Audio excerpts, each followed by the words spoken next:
guys, we're the tattoo teachers. In bed. But it's not what you think. Yeah, that's not what you think. Today we're going to talk about our favorite topic, retirement. I thought you were going to say food. That too. One of our favorite topics, retirement, and how to plan and prepare for your retirement. So stay tuned. Please do. We'll be right back.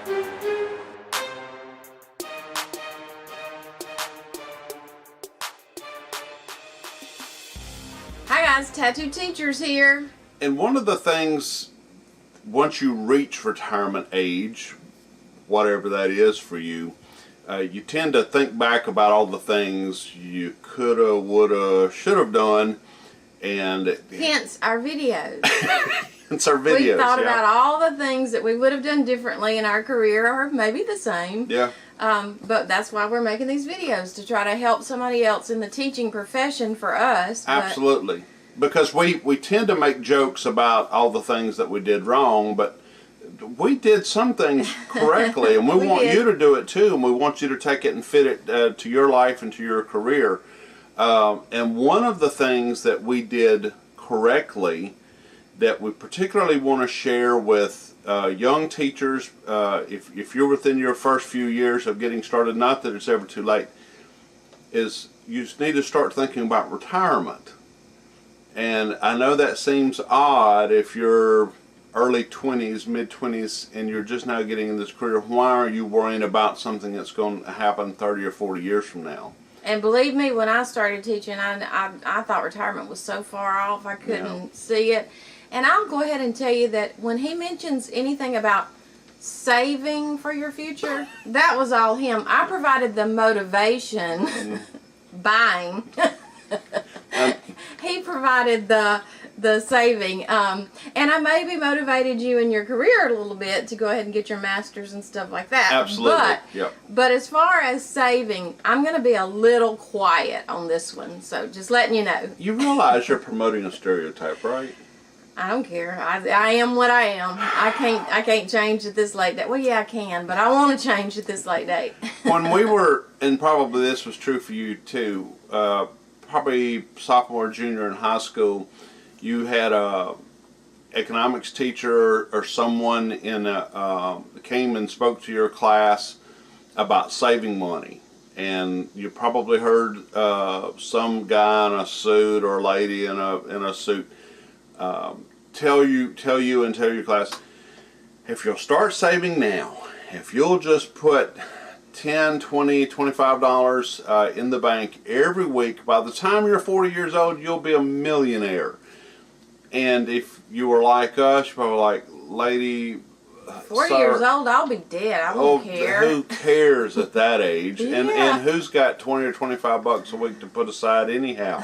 Exactly.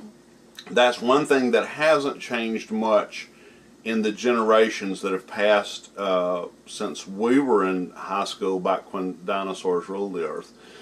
But most of us don't listen to that advice, and so I don't expect you to listen or pay attention to this advice, but one day you're going to think about this video and you're going to say, I wish I'd have done what Chris said.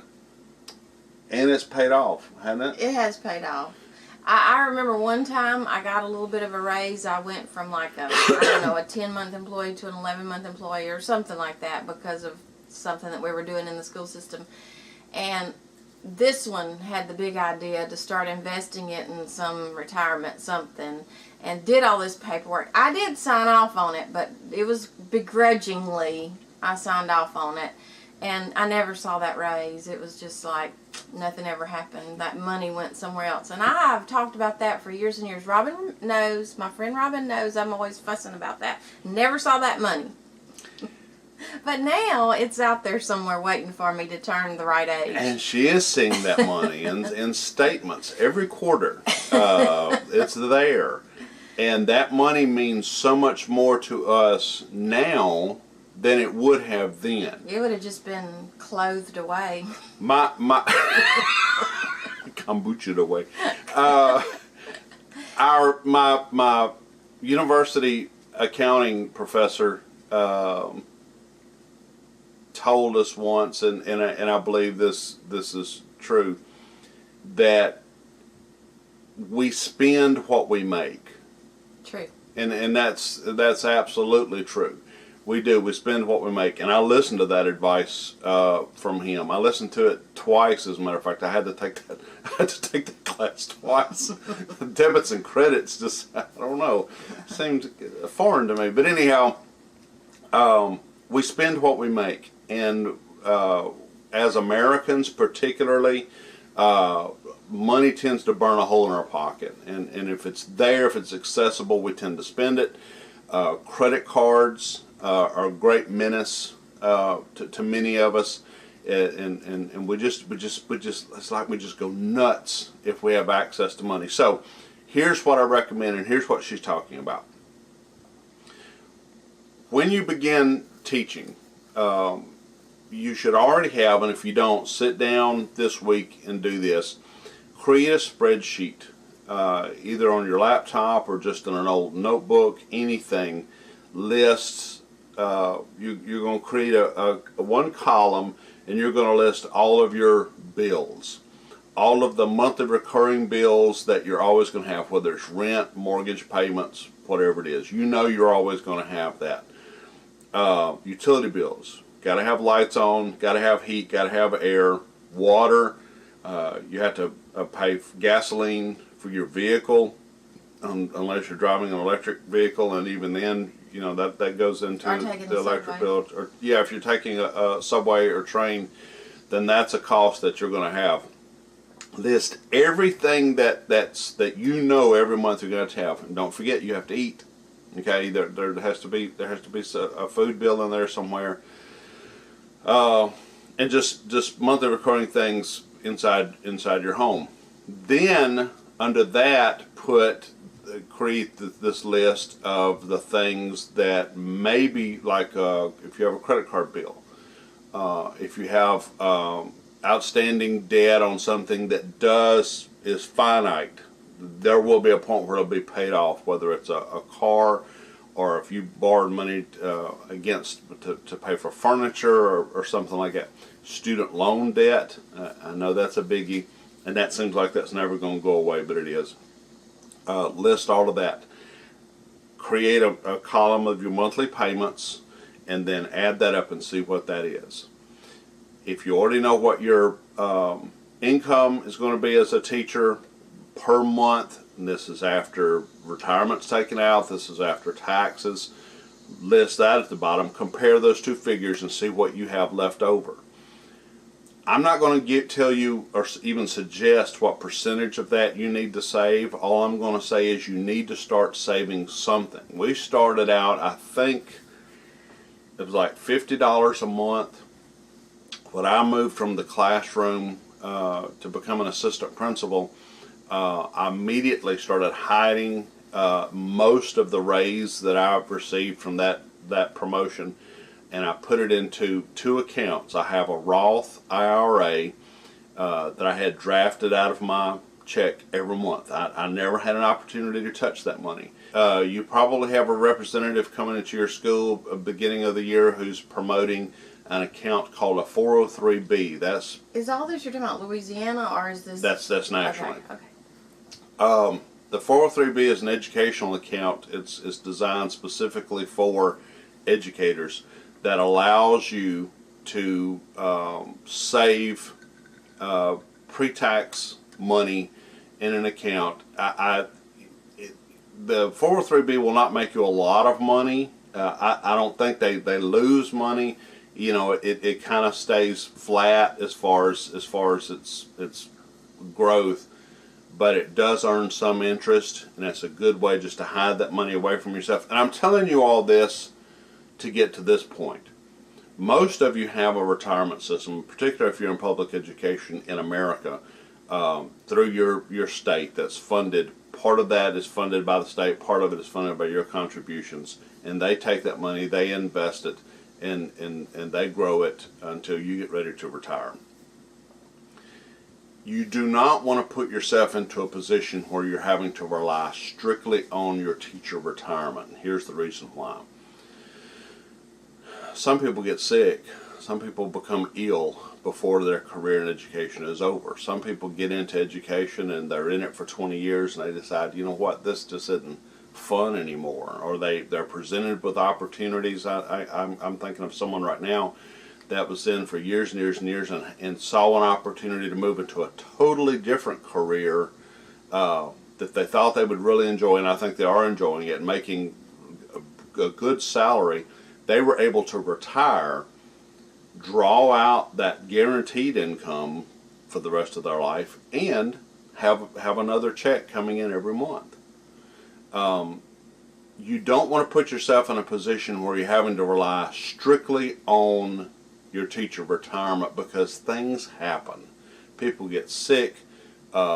If you're married, I mean, let's face it, folks, the statistics for successful marriages in our country are not great. I mean, it's just, I mean, you're talking 50-50. I'm not trying to be discouraging or anything. I'm just saying here's the reality of it. The other person who contributes to the house payment, the car payment, and all that stuff, suddenly decides they don't want to be in that picture anymore. You've got some hard decisions to make. Teacher retirement may not be enough to cut it and pay all of the bills that you have accumulated during a marriage. So put some money away, put it into a Roth, put it in some sort of IRA. Certainly look at a 403B. And here's what's going to happen. Even if you retire early, as many teachers can, because so many of us start at an early age. She started straight out of college. I didn't start until I was in my 30s. I had a totally different career before I got into education. But you want to put yourself into a position so that if you do have the opportunity to retire early, let's just say, you know, in your 50s, that you not only can you draw your retirement, but you'll have those other funds out there as a backup. If you decide you want a new car, but you don't necessarily want to take it out of your retirement. If you do decide to go into another career, then you have that money as your backup that you can save, that you can reinvest. You want to give yourself as many options as you can. I just know too many teachers who, the moment that they walked out of their school for the last time, immediately had to walk back into another job because they were concerned that their retirement wasn't going to be enough to pay their bills. And let's face it, folks, it doesn't get cheaper the older you get. There are not many things that any of us can look back on and say, boy, that's a lot cheaper than it used to be. That just doesn't happen very often. And the cost of living sure isn't going to go that way. Am I making sense You're here? making sense here. Okay. From a standpoint of taxes, a lot of this money can't be drawn out until you're at least 59 and a half years old, or it will be taxed. There are a lot of these accounts, though, do have a one-time draw. The 403B has a draw that you can take out. It's roughly 10% of whatever you have in after you retire. Ooh. I'm going to take that out. Man. Anyhow, you can draw that out, no penalty. They do report it to the IRS, and you will have to, account for that. But sometimes that's worth it, especially if you have a project around the house. He's or something. Beginning to regret this video. This one might not get published. A project that you want to do around the house. Our daughter, her grandparents started an account for her when she was very small. And then we picked it up from that point on and contributed to it in a mutual fund. And she was able to use a chunk of that a year ago to make a down payment on a new home. She's single and she's a homeowner. And she was able to do that because that account that we just kind of squirreled away all these years, and still has a good chunk of that still sitting there earning interest that she may use later to make a home improvement, buy a new vehicle, whatever she wants to do with it. The only thing I would like to add to this is that once you retire, and people talk, which I know we need to cut this, but people talk about retirement and are a little afraid of retirement. We've had the best time so far since we've retired. But I will tell you this, he was saying you spend what you make. Our budget became smaller once we retired because I retired at 33 and a half years, and Chris I got retired out at at 25, 20-something. yeah. So what I'm telling you is we're not getting 100% of our pay that we ended with. You know, it's a portion. It's, you know, I don't remember exactly the percentage.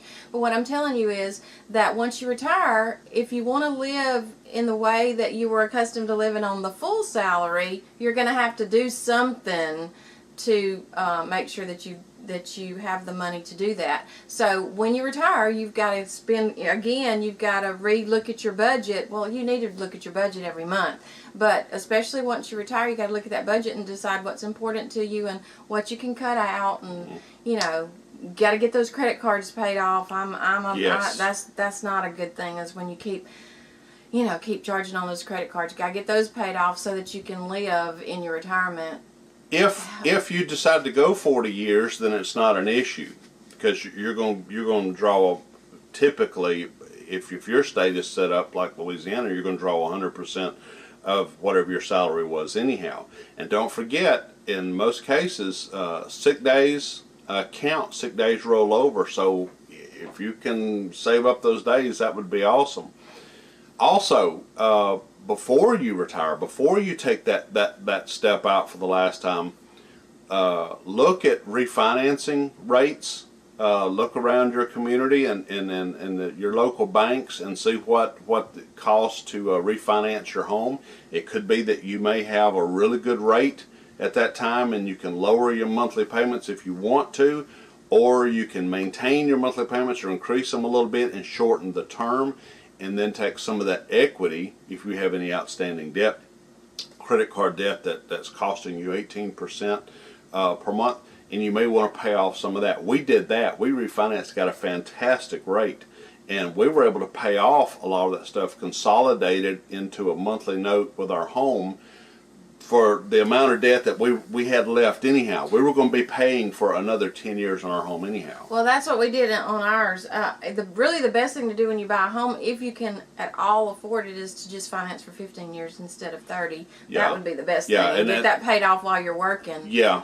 But I mean, if you can't do that, which not all of us can have that huge house note for 15 years, so not all of us can do that, but if you can, that's really the best way. Yeah. Get that done. Yeah, just look hard at that budget, see what you can live on. We're not saying live like monks. We're saying that you need to have some fun in there too, or why even save the money, our kind of blowing and going money, as we call it. We're going to make our motorcycle trips. We're going to take our little vacations, and clearly we're going to go out to eat when we can and when we want to. But we're just careful. We just look, and we just don't go crazy with it. And we don't have a lot of debt either, which is good. We have fun wherever we go, whatever we do. Yep. Even a little 2-hour drive or a 1-hour drive to another little town close by. We make fun wherever we go. Absolutely. and thankfully we can afford it. And that's that we are where we are. We worked to get to this point. What he's saying is we can afford motorcycle gas and a meal, because that's what we do. And really, what else do you need? Hey guys, again, always, we appreciate you tuning in, and certainly please subscribe, like, share, discuss this with your teacher friends, and make a plan. Make a plan right now for retirement. Make a plan for how much you're going to enjoy. It'll be here before you know it. It happens in a hurry. It does. And for some of us. Some of us get shocked into retirement, but some of us sooner than we thought. And be prepared, and thankfully we were, and have enough money to enjoy your life. Don't work for the sake of working, folks, because I'm telling you, there's a life outside of the classroom. I swear there is, and it is fantastic. Get out there and enjoy it. Thanks. See you next time. Bye.